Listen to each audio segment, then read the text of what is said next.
yang solehah insyaallah dan anak yang solehah. Selalu berpikir bagaimana memenuhi panggilan ayahanda dan memenuhi panggilan seorang suami, atau mematuhi seorang ayah atau ibu, atau mematuhi seorang suami. Ini istimewa dan harus seorang perempuan berpikir begitu. Pertanyaan ini pertanyaan yang masuk akal dan hakikat. Itu terjadi. Yang repot cuek, nggak pernah mikir. Kalau suka panggil suami, datang ke suami, kalau enggak ya enggak. Nggak begitu, harus takut. Kalau aku memenuhi panggilan ibundaku, kira-kira dosa ndak aku meninggalkan suamiku? Atau aku memenuhi panggilan suamiku, kira-kira dosa ndak dengan bapak ibuku? Kan begitu. Kita jawab dengan dua sisi. Sebagai seorang istri, kepatuhan pertama dan utama adalah kepada seorang suami. Kepatuhan pertama dan utama kepada seorang suami, karena itu imammu di dalam rumahmu. Kecuali dilarang atau diperintahkan sesuatu yang diharamkan, maka tidak boleh patuh kepada suami. Tapi ingat, seorang suami yang baik itu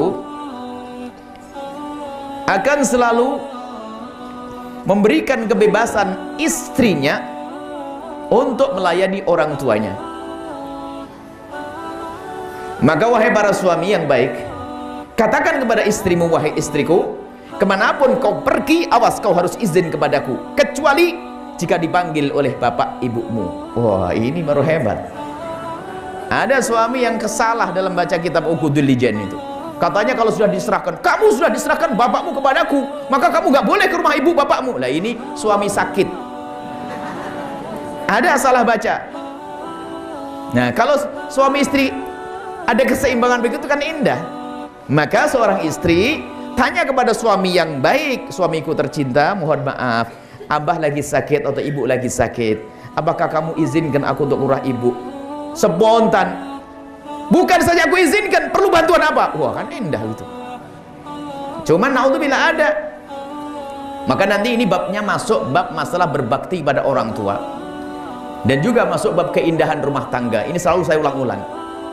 Jadi ada pernikahan itu menjadikan sebab masuk neraka. Ada kisah yang sama. Yang pertama, ada seorang laki-laki datang kepada saya. Seorang laki datang kepada saya dan berkata, "Buya, gimana Buya hukumnya kalau saya membantu adik-adik saya? Saya kan tulang punggung saya. Bapak saya meninggal 3 tahun yang lalu. Saudara saya belum mandiri, hanya saya saja yang mandiri. Kemudian gimana kalau saya itu membantu ibu saya dan adik kecil saya tanpa sepengetahuan istri saya, boleh atau tidak?" Kan itu pertanyaan. Ibu jawabnya gimana? Boleh. Nah, ntar dulu dong, harus paham. Jawabannya adalah duitmu, duit siapa ini? Kalau duitmu sendiri tentu sangat boleh. Cuman sekarang saya mau tanya, ini yang penting, Bu. Memangnya kenapa kalau kamu membantu ibumu dan adik kecilmu ketahuan istrimu, memangnya kenapa? Langsung dia ngomong, "Aduh Buya, pernah ketahuan cemberutnya sebulan." Wah, itu istri ahli neraka itu. Hati-hati. Masa ada suaminya membantu ibunya loh kok cemberut? Naudzubillah. Sampai suatu ketika ada seorang istri berkata, "Buya, saya punya suami kayak punya istri 2. Maksudnya gimana? Menikah lagi? Enggak. Lah terus setiap dapat gaji itu selalu dibagi 2, separuh buat ibunya, separuh buat saya. Saya tanya, separuhnya yang buat kamu cukup enggak? Ya cukup, cuman masa begitu aturannya? Kan saya istrinya. Oh, kamu yang sakit. Mestinya kamu bangga punya suami bisa membiayai ibundanya. Cuman banyak orang sakit. Ada seorang istri begitu. Kalau sudah kedatangan mertua cemberut aja. Ada ini. Naudzubillah ini. Ini contoh. Ada lagi sebaliknya. Ada seorang istri tiba-tiba berkata, "Buya, alhamdulillah, saya baru diangkat jadi PNS." PNS itu apa sih? Organisasi sipil, salah. Paham ya? PNS. Jadi saya punya gaji sendiri.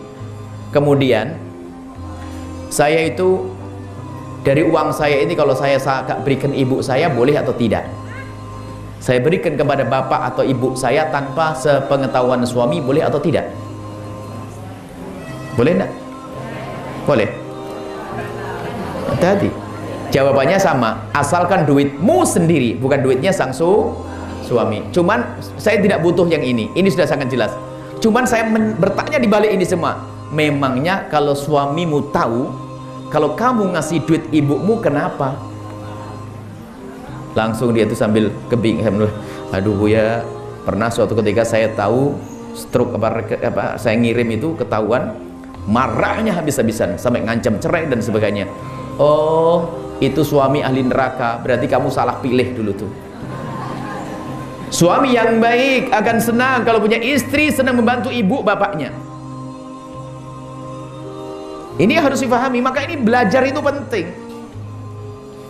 Makanya seorang suami kalau istrinya mau mengabdi pada ibundanya, kasih ajang jembar, silahkan istriku, sebebas-bebasnya engkau mengabdi kepada ibundamu, karena keberkahanmu adalah di saat seperti itu. Sama seorang istri yang soleha, ngelihat suaminya membantu, bahkan mungkin, bang, nggak apa-apa anting saya dijual demi ibundamu. Allah, jatuh cinta langsung tuh suami. Awas, hati-hati ini. Ada sebagian istri, ada sebagian suami, ini suami istri. Suami laki-laki ya ini kalau sudah kedatangan mertua langsung nginep di hotel. Saya nemukan itu. Langsung nggak mau tidur di rumah, karena apa? Ada mertua. Mestinya kalau mertua datang itu kan ibu dari istrinya, ya kan? Kan tersinggung istrinya mestinya kan? Berarti nggak punya cinta, nggak ngerti bercinta itu. Jujur ibu, kalau ibu tiba-tiba memberikan hadiah kepada mertua, yang paling bangga adalah siapa? Suami. Kayak disanjung, Masya Allah istriku, aku saja belum ingat ibuku, tapi istriku sudah berikan hadiah. Oh, tambah cinta. Dua gunung apa sih? Sama, seorang suami lihat istrinya, atau seorang istri lihat suaminya, tatanya apa sibuk buat bingkisan. Bang, buat siapa bang? Kok nggak buat bingkisan bagus-bagus? Ya ada aja, ada. Buat siapa sih? Ada aja. Tak taunya setelah terakhir apa? Buat ibumu. Bisa nangis tuh, ya ibuku bang, yang di kampung itu. Iya, buat ibumu, siapa lagi dong? Lihat langsung sang istri jatuh cinta habis-habisan tuh. Cuman lihat ada orang egois, lihat. Kadang-kadang kelihatan iparnya datang, iparnya itu adik daripada suaminya. Itu langsung dijamin habis kulkas bersih. Wah, ini naudzubillah ini. Ada enggak di sini begitu? Kok ada tuh gimana? Nggak boleh ada. Itu ahli neraka, bukan ahli majelis. Nah, nggak ada ya, nggak ada ya. Yang ada tobat. Mau masuk neraka. Nah ini selesai ya, insya Allah seperti itu. Tapi imam, apapun yang anda lakukan, hendaknya bicarakan dengan sang suami. Karena barangkali lihat, karena suami anda seorang yang soleh, misalnya apa? Anda ingin membantu sang ibunda anda. Punya duit cuman berapa? 300.000. Pengen bantu ibunya. Ngomong, bang, saya punya duit 300.000. Boleh nggak saya bantu ibu saya? Karena anda benar caranya, suaminya kok baik. Ya Allah, kok cuma 300? Ini saya tambahin 1 juta. Oh, kan ini